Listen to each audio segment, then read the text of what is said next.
Do you remember back in growing up years when you used to get one of those little brown-eyed daisies that grow alongside the road, in the country at least?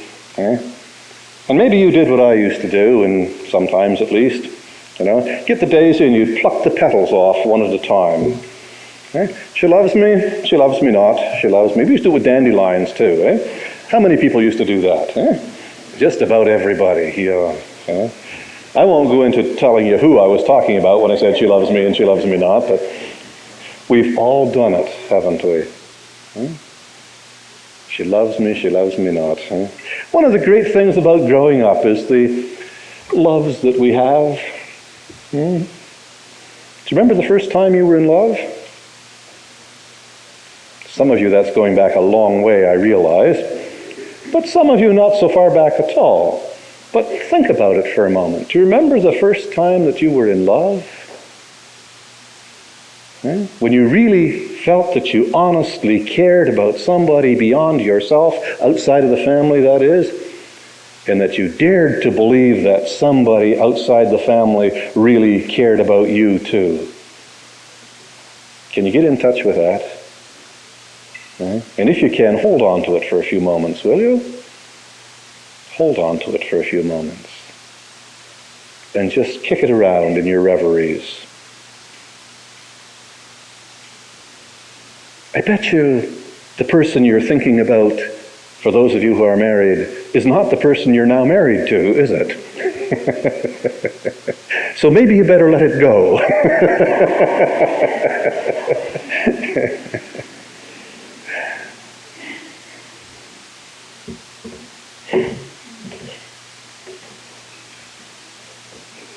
You were never quite sure.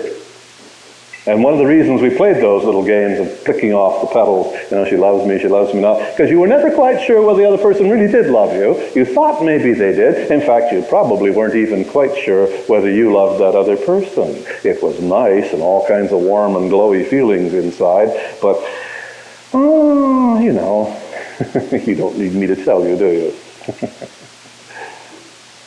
I find that the whole relationship of loving and our love life in the best sense of that word, and the whole bit of marriage has a lot in common with our faith journeys.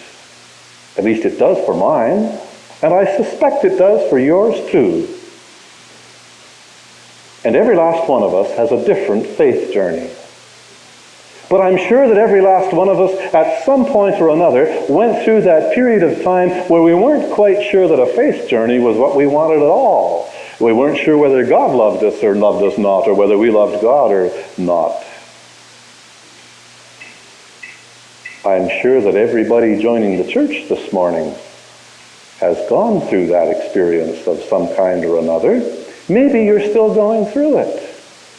For I don't think it's a once and for all time sort of experience when it comes to faith. I marvel at some of the people I've heard in times past. In my growing up years back in the city of London, when I was in high school, I used to go to a little Salvation Army citadel at the corner of Rectory Street and Dundas. Some of you probably could picture it in your mind's eye. One of my best friends' father was the officer in charge there at the time. And they had testimony time. And every Sunday morning, the same people would stand up, pretty much. Wasn't a very big congregation to begin with. And they'd testify to something that happened back 20, 30, 40, 50 years ago in their life. And even at that young and tender age, I sometimes felt welling up within me the burning question, hasn't anything happened to you since then? If you want to testify about your faith, do you have to go back 30 years to do it? What about this morning? What about yesterday? What about the gutsy issues that every last one of us struggles with in the course of our living, no matter who we are, no matter what stage of the game we're at? What does faith have to say for you today? And I'm sure that every last one of us in the realm of faith, let me say it again, have gone through that period of the dry bones, as it says in the Old Testament, where we weren't quite sure whether we loved God or even God loved us, or even if there was such a thing as God. And yet you people joined the church today, didn't you? And all of you people, or almost all of you, have done something similar to that in times past. And here we are as a family of God, when we're at our best at least, gathered for worship.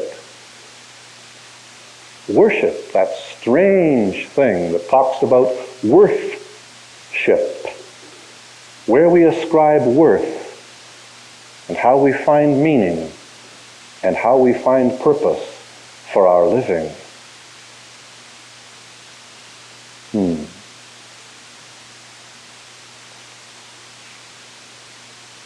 What does it mean to be part of the church? What does it mean to stand up and say I'm a Christian? Does it mean that I've got God in my back pocket? Does it mean that I no longer have any questions that I wrestle with? Does it mean that I'm absolutely sure all my answers are the right ones? Does it mean that I believe God belongs to the United Church of Canada? Brings to mind an incident that happened when I was standing in the corridor of Queen's Theological College last year, and I overheard some of the faculty talking. One of the faculty down at Queen's now is a Jewish rabbi teaching Old Testament and Hebrew. And we were talking about the way the church has made it tougher for candidates for the ministry to get involved in the whole procedure of candidature for ordination. And one of the professors said, I think nowadays that even if Jesus himself applied for candidacy in the United Church, he'd have a rough time. And the rabbi, after a pause, said, what makes you think he'd want to?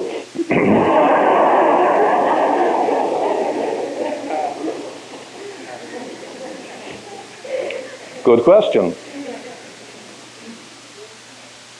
For surely those of us who are part of the United Church are not here because we believe we've got God in our back pockets. Nor are we sure that we've got all the right answers. Our denomination, our congregation, our church, our expression of Christianity has many weaknesses, but one of its strong points is that it has never claimed to have all the answers. And even our statements of faith are almost always either prefaced or concluded by the statement, this is truth as God gives us to understand truth. If you understand it some other way, blessings upon you. I like that. I like that. For it talks about a faith that is a struggle. It talks about a faith that by definition involves doubt. If you've never had very many doubts, you've probably never had very much faith. For the two of them go hand in hand.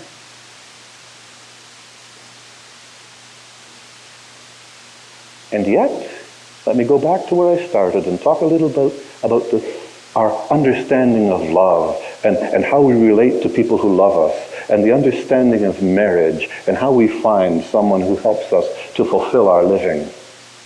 We go through a doubting process in that, don't we? Well, I did. I'll let you speak for you. Berna did too, because she's nodding her head.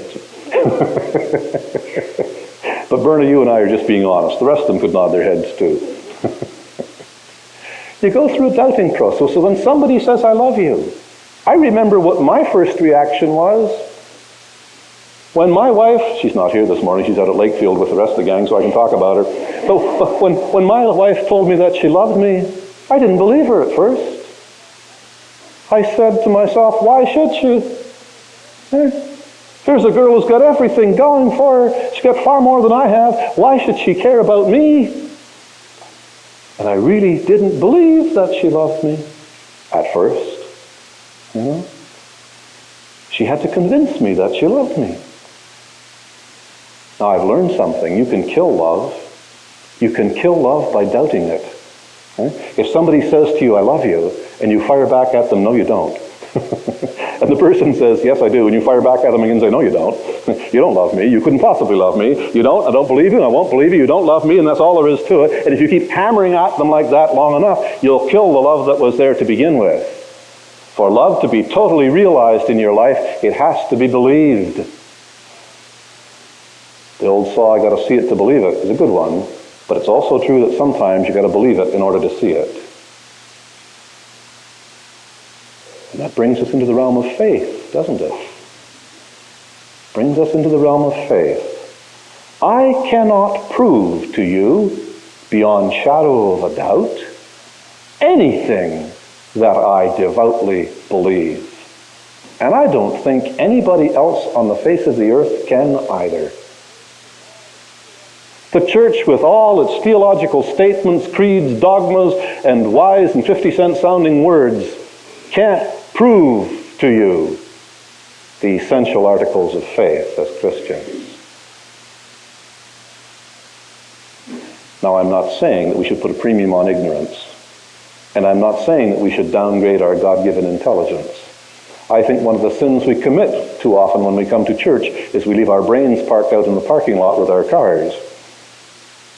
Many people refuse to really honestly grapple with the questions and doubts that they have.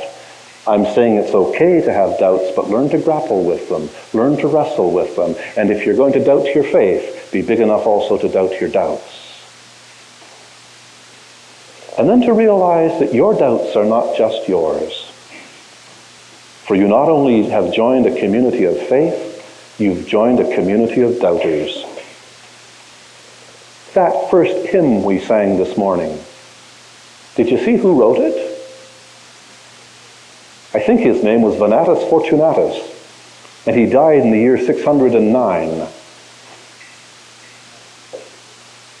We're part of a great and a glorious tradition, you and I.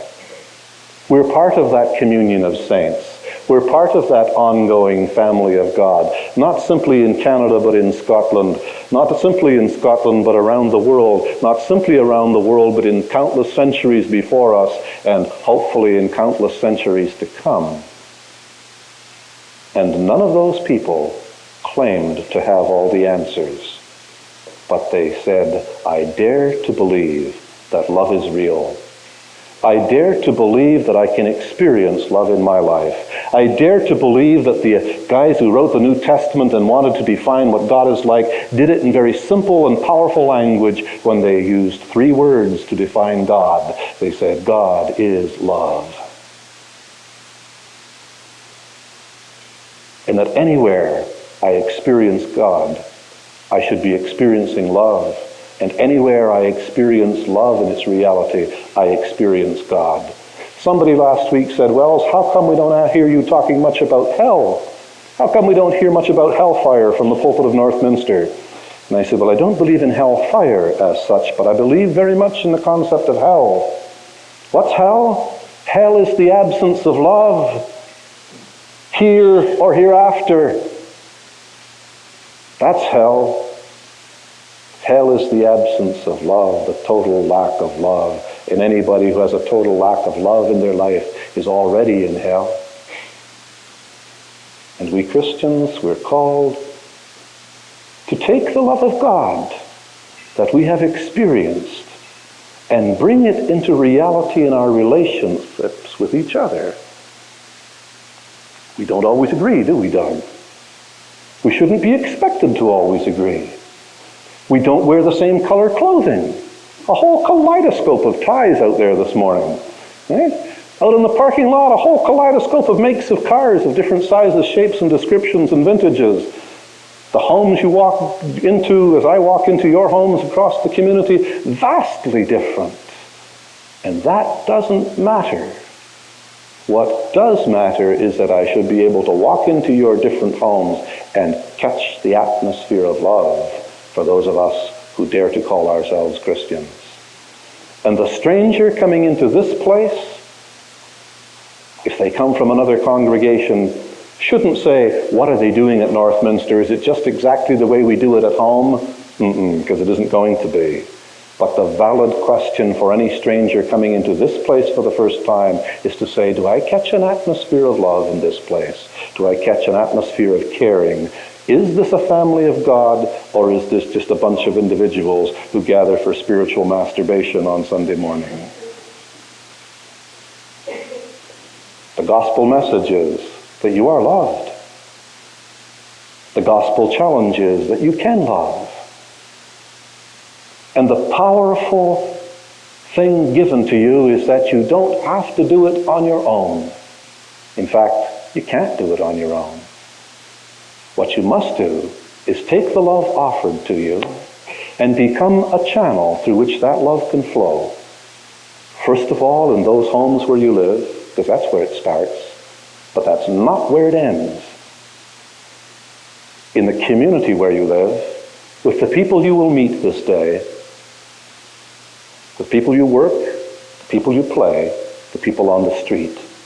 And these people joining the membership of our church today, if we're what we say we are, should know that they've joined a caring, loving community on which there is no doubt at all. God grant that we can overcome our silly childishness of playing games like whether or not to love. For the Christian, the question of whether or not to love is not a question. Jesus gave few commands to his disciples, but he gave a powerful one. He said, "This I command you, that you love one another." Let's pray.